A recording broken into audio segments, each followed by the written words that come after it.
So I took off the headers. It's something that's been bothering me for a long time since I installed the headers. If you notice, I put the headers with the flanges even. I had clamped them together and made sure that the two flanges were even, like if they were attached to the engine. And you can see that the driver's side hangs lower than the passenger side. And these are the old headers that were with the engine, and you can see that in the past it has rubbed up against the ground, while the passenger side has no evidence of rubbing against the ground. It's nice and smooth. So I was looking at the headers, and I am thinking that I'm going to cut straight across, all the way across, and then remove the difference and then re-weld the headers back together again. It's gonna have a seam, and I'm probably not gonna make it look nice, but it's not gonna be seen, and I'm going to recoat the headers again so that way it looks neat. I will grind down the welds, obviously, and I'll try to make it look as good as I can, but I think that it'll make me feel better if I raise this header up slightly. Okay, so I got a measurement, and the way I did so was I placed this on up against the larger flange, and I took a measurement from the edge of it to the edge of that, and I got 1 inch. So it's exactly 1 inch longer than the other one. So what I'm gonna do is, or what I did was, I took just a piece of cardboard and I laid it across where I would like to make the first cut, and I made my marks. So I got my marks all the way across, and this is to make sure that the pipes are cut straight in line with this. And the reason why I want that is because when I shorten it, I want to maintain the same angle. I could have made it as, you know, straight with this angle, but it's slightly different, so I didn't want to risk it. So I'll just keep it in this angle, and then this looks like it will be hidden behind this the subframe when I put it back on the car. So that's why I chose that location. It's well below the engine. Right here is the power steering box. You can see from the dent that I had to put in there, the little massaging. So here's the steering box. This is right under, so the subframe is right around here, so we won't be seeing this when it's on the car. So I made another mark, and that's about 1 inch away from the first mark. These are where I'm going to cut. Now I won't be cutting this one until I kind of align the pipe, because when I'm putting the pipe, I want to ensure that, let's see if we can get a look at this, that the pipes remain the same. So when I weld it back, I want it to remain the same angle. Now it is slightly off. You see this collector is lower than that collector, but I will adjust that once it's all cut and I start putting my tacks. So we're gonna see what happens.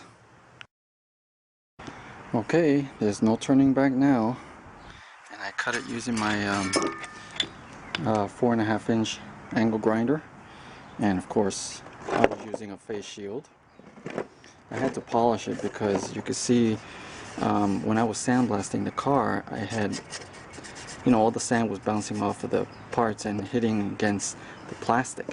So what I did was I took some 2000 grit and I sanded it down, then took my fine cut cleaner, which is right here, and I applied it onto the plastic, and then I took my polisher. And I put it up at high speed. Let's see what I had it at. I had it at between 3 and 4. I don't know what RPMs, but just enough to make it nice and warm.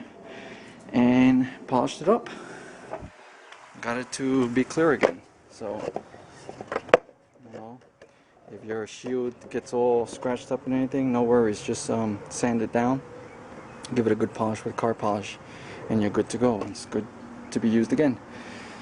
So I'm gonna have to. Here's the pipe. I'm gonna have to figure out how to put it back together. But you can see the cut is pretty much straight in line with this. So what I'm gonna do is I'm going to have to put this against the passenger side, and then get a measurement to cut. Let's see, there's the marks, and see if that will be enough for me to cut, and then I just got to put it back together again. So that's what I'm going to do now. Okay, here's my concoction. Basically, I attach the flanges together at an angle so that the bottoms are even, and then I use the jack to hold up this end, and I used a couple 4x4s and my door blocks. They're there for support, and I got a body shim, and I pretty much got it to where I want it. So I'm basically leveling out the two pipes together, and then over here I'm leveling out the exits, and then wherever they fall, I mean, now they're pretty level. You can see that going across, they're level. And what I plan on doing is making my marks. Now obviously it's going to shift, so the marks I will make just a little bit bigger. They're most likely an 1/8 inch to 3/16 inch bigger, just so that I can slowly trim it, because when I go to put the pipes back on, the angles are going to be slightly different, so I will have to work those pipes so that they fit. So that's going to be a task. But anyway, that's my starting point. That's going to give me close to where I want to make the marks. So we'll see how it goes when I make the marks and get them cut. Okay, well, I cut it, and that's what I cut off using my cut-off wheels for the angle grinder, and the grinder itself, the grinding stone, the grinding wheel. The grinding wheel was to give it, you know, touch up, so that I can straighten out the cuts.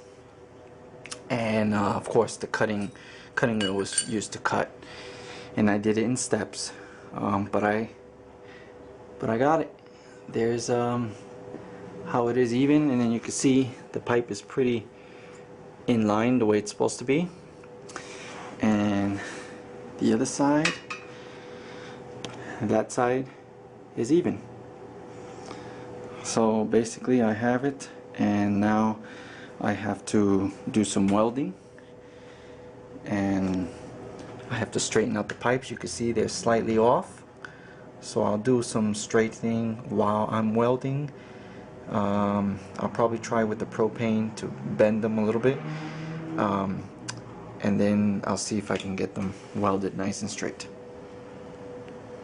Well, I got it done. It was a lot of work, but I got it welded back together again, and I got them aligned, and now we have the pipes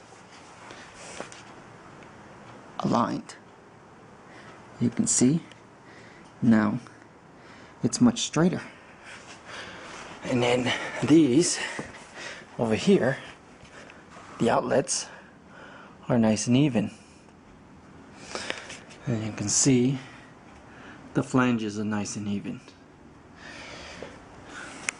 So now I'm happy to say that they're both the same height, so I don't have to worry about it bottoming out. The welds aren't pretty, but it serves its purpose. I'm going to put up a picture of what they look like when I first took them off the car. So to me it's not a loss that I had to do this mod because they weren't brand new. I didn't pay for them. But if I was to ever buy new headers, I would want to make sure that they're the same on both sides. But at least now this is functional. The power steering box goes right here, as you can see from the dents. It goes right here, so it will effectively hide this area of the welds. So I'm happy about that. And then of course when you look under the car, these curves here are going to be at the same height because I cut off a good amount. So I'm happy with the way it came out. I'm going to repaint it. I already started sanding it down, and I'm going to repaint it. Probably going to do black this time, just so that it hides more of the imperfections due to my welds. But I'm very happy with the way it looks. Hope you enjoyed. Thank you for watching.